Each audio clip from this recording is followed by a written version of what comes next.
tỏ lắm unboxing kìa bị rồi đọc mì thì mà bike ở ấy gì ngon đã bike đom xinh đấy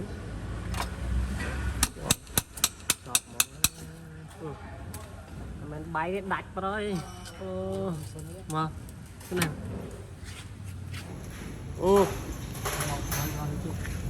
tích đây ôi vòi mơ na dên bật na dên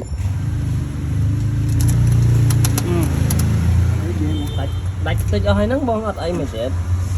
đạch ở hai này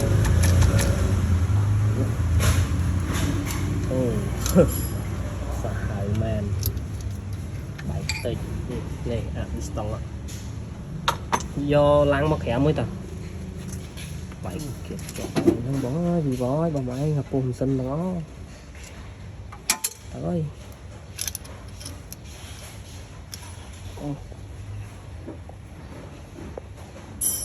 chọc ấy